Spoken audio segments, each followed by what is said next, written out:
నమస్తే, welcome to Telugu రాజ్యం. ప్రస్తుతం మనతో పాటున్నారు బీజేపీ ఎమ్మెల్యే పాయల్ శంకర్ గారు. కాళేశ్వరం విచారణలో భాగంగా మీ ఎంపీ ఈటెల రాజేందర్ హాజరయ్యారు. ఆ తర్వాత మాజీ మంత్రి హరీష్ రావు, నిన్న కేసీఆర్ హాజరైనారు. సో ఇంతటితో ఈ విచారణ ముగిసినట్టు అనుకోవచ్చా? కాంగ్రెస్ టీఆర్ఎస్ పార్టీ కలిసి ఈ రాష్ట్రంలో వ్యవహారాలు చేస్తుంది. ఈనాటి ముఖ్యమంత్రి రేవంత్ రెడ్డి గారు ఆ రోజు రాష్ట్ర కాంగ్రెస్ పార్టీ అధ్యక్షునిగా మల్కాజ్గిరి పార్లమెంట్ సభ్యులుగా కొన్ని కామెంట్ చేశారు. కాళేశ్వరంలో వేల కోట్ల రూపాయల అవినీతి జరిగింది. ఆ అవినీతి ద్వారా వచ్చినటువంటి సొమ్మును విదేశాలకు హవాలా ద్వారా తరలించిండ్రు, అక్కడ పెట్టుబడులు పెట్టిండ్రు. అందుకు దాని సిబిఐ ఎంక్వైరీ చేస్తేనే వాస్తవాలు బయటకు వస్తాయని చెప్పారు. మరి ఈరోజు ఈ తెలంగాణ రాష్ట్ర ప్రజలు ముఖ్యమంత్రిగా రేవంత్ రెడ్డి గారికి అవకాశం ఇచ్చిన తర్వాత ఈ రాష్ట్ర ప్రభుత్వంలో పనిచేస్తున్న ప్రభుత్వ సంస్థల ద్వారానే విచారణ చేయించాలనుకుంటున్నారు.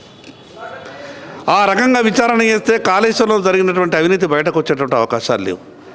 సిబిఐ ఎంక్వైరీ జరిగితేనే ఎవరి పాత్ర ఎంతున్నది, వేల కోట్ల రూపాయలు దోచుకున్నటువంటి డబ్బు హవాలా ద్వారా వెళ్ళిందా, ఏ మార్గాల ద్వారా బయటకు తరలింది, ఎవరి పాత్ర ఎంతున్నదో అంతర్జాతీయంగా కొన్ని విచారణలు జరపాల్సి వస్తుంది.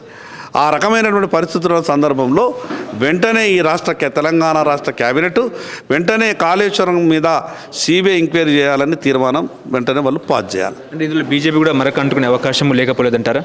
బీజేపీ కూడా భారతీయ జనతా పార్టీకి ఎక్కడ సంబంధం? భారతీయ జనతా పార్టీకి ఇక్కడ కాదు, 11 సంవత్సరాలుగా ఈ దేశాన్ని పరిపాలిస్తున్నటువంటి భారతీయ జనతా పార్టీ ఎక్కడ కూడా భూతద్దాలు పెట్టి చూసే ప్రయత్నం చేశారు.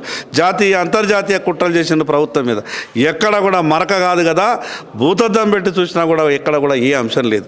భారతీయ జనతా పార్టీకి అవినీతిని ఎవరన్నా అంటగట్టే ప్రయత్నం చేసినా అసలు కాళేశ్వరంకు భారతీయ జనతా పార్టీ అవినీతికి ఎక్కడ లింక్ అవుతుంది? అసలు కాళేశ్వరంలో అవినీతి జరిగిందని మొదలుగా మాట్లాడిందే భారతీయ జనతా పార్టీ. భారతీయ జనతా పార్టీ మాట్లాడిన తర్వాతనే మిగతా రాజకీయ పార్టీలు స్పందించినాయి. ఆ రోజు మా తెలంగాణ రాష్ట్ర భారతీయ జనతా పార్టీ అధ్యక్షునిగా బండి సంజయ్ కుమార్ గారు కాళేశ్వరం అవినీతి మీద మాట్లాడిన తర్వాతనే మిగతా రాజకీయ పార్టీలు స్పందించినాయి. అందుకు ఖచ్చితంగా సిబిఐ ఎంక్వైరీ చేయాలా, సిబిఐ ఎంక్వైరీ చేస్తేనే కాళేశ్వరం అవినీతి బయటకు వస్తుంది. తుమ్మల నాగేశ్వరరావు కూడా కాళేశ్వరం కమిషన్ కూడా లేఖ రాసిన పరిస్థితి ఏం చెప్తారు సార్ దాని మీద?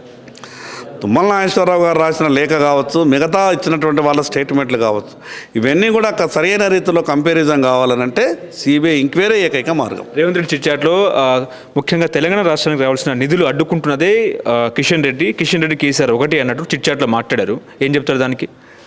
గతంలో ఈ 11 సంవత్సరాలలో తెలంగాణ రాష్ట్రం రావడంలో మొదలుకొని ఆ రోజు తెలంగాణ రాష్ట్రం వచ్చేటటువంటి సందర్భంలో కూడా టీఆర్ఎస్కు ఇద్దరు ఎంపీలు ఉండి ఆనాడు రాష్ట్ర పార్టీ అధ్యక్షునిగా కిషన్ రెడ్డి గారు భారతీయ జనతా పార్టీ కేంద్ర నాయకత్వాన్ని ఒప్పించి భారతీయ జనతా పార్టీకి ఉన్నటువంటి ఎంపీలంతా కూడా తెలంగాణకు అనుకూలంగా ఓటేసిన కారణంగా తెలంగాణ వచ్చింది. తెలంగాణ వచ్చిన వెంటనే ఈ 11 సంవత్సరాలలో సంవత్సరానికి 1,00,000 చిల్లర కోట్లు, 11.5 లక్షల కోట్లు ఇప్పటి వరకు కేంద్ర ప్రభుత్వం తెలంగాణ రాష్ట్రానికి ఇచ్చింది. కిషన్ రెడ్డి గారి సహకారం లేకుండా, భారతీయ జనతా పార్టీ సహకారం లేకుండా, నరేంద్ర మోడీ గారి సహకారం లేకుండా తెలంగాణ రాష్ట్రానికి 11 ఏళ్లలో 12 లక్షల కోట్ల రూపాయలు వస్తున్నా రాజకీయంగా విమర్శలు చేసేటప్పుడు 1-2 సార్లు ఆలోచించి విమర్శలు చేయాలి. ఎంతో గొప్పగా 40-45 సంవత్సరాల నుంచి సామాన్య కార్యకర్తగా రాజకీయ ప్రస్థానం మొదలుపెట్టినటువంటి కిషన్ రెడ్డి గారు ఎప్పుడు కూడా తెలంగాణ బాగోగుల గురించి ఆలోచిస్తారు తప్పితే ఇంకో విషయం అనేది వాళ్ళు ఆలోచించరు. వేల కోట్ల రూపాయలు ఈరోజు ప్రతి సంవత్సరానికి 1,00,000 కోట్ల రూపాయలు వస్తూ ఉన్నాయి.